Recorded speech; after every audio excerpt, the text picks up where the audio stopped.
Not only is it Friday, you know it's a good day because it is National Bacon Day. Now this holiday, it was a holiday that was actually created back in 1997, but one of America's favorite breakfast foods actually has quite a history that's very full of flavor. I mean, when you think about it, pork consumption dates back thousands of years, but its production and preservation, that's key, really took off during the Roman Empire. Oh, those Romans. Fast forward to medieval times, every family had its own recipe for curing and smoking bacon because of how easy and cheap it was to own pigs. As long as the bacon Joey brought out for us hasn't been around that long. But bacon hasn't only persevered throughout the ages because of its availability, but of course its flavor. I mean, it's just irresistible. I think that's a scientific fact, John. Joining us now, the creative director at the Institute of Culinary Education right here in New York, Michael Laskonis. Good morning, Michael. Thank you so much for being here talking about this very important food item. Morning. Thanks for having me. Well, look, as a seasoned chef, pun intended, we're sure that you have worked with bacon quite a bit. What is it about the flavor and the smell of this amazing meat that makes it so appetizing? Yeah, it's wafting. You know, in a sense, I think bacon represents an affordable and accessible everyday luxury. And perhaps it satisfies our most primal carnivore cravings, meaty, salty, smoky, and fatty.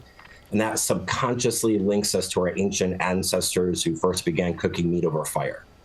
And then umami-rich foods like bacon are believed to be mildly addictive, and they trigger mood receptors, which explains why for some it's the ultimate comfort food. Wow, mood receptors connecting us to our ancestors. Bacon is quite an amazing food. It's also extremely versatile. In what ways have you personally used bacon besides, you know, just the classics, the bacon, egg, and cheese maybe? I mean, nothing beats a traditional breakfast plate or a BLT. I think in my own cooking, I often use bacon less in a starring role and more as a supporting actor. Lending its flavor to a range of dishes, including soups, stews, and pasta, or simply as a garnish for vegetables and salads. Of course, anything wrapped in bacon immediately elevates that ingredient. I'm also a big fan of recycling rendered bacon fat as a cooking medium. The subtle taste of bacon does wonders for something as simple as oven-roasted potatoes. As a pastry chef, however, I was an early adopter of incorporating that savory, smoky flavor of bacon in the sweet realm.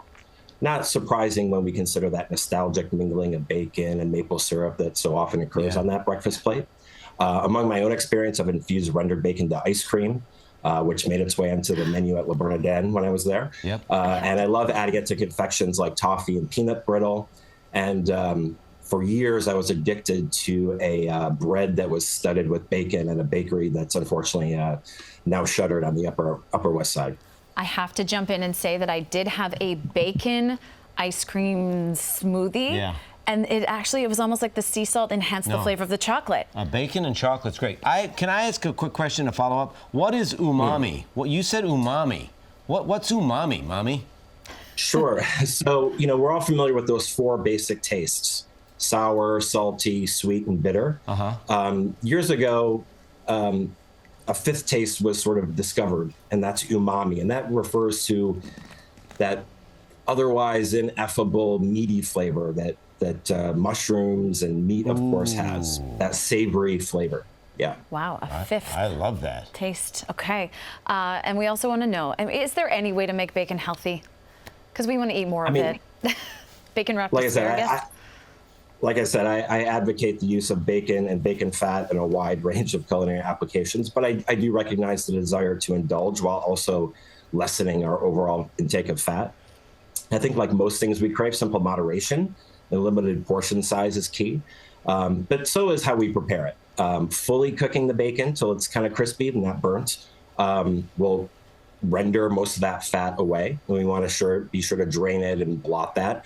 But I even like baking the oven or baking the bacon in an oven on an elevated wire rack, and that helps all the bacon fat, however, drain away. I'm not too familiar with the bacon analogs, but of course there are leaner alternatives like turkey bacon. Well, Michael, I thoroughly enjoyed this. Thank you so much, and I also want to thank our producer Jeff for barely baking this at all. This is so this is bacon. dripping. Michael just taught us we should bake it more. Yeah, let's blot so, that. Yeah, we'll blot that. And Happy New Year, Michael. Thanks so much for your time. That was Happy very New Year to you, informative. too. We appreciate you, and we'll be right back. Blot and be back.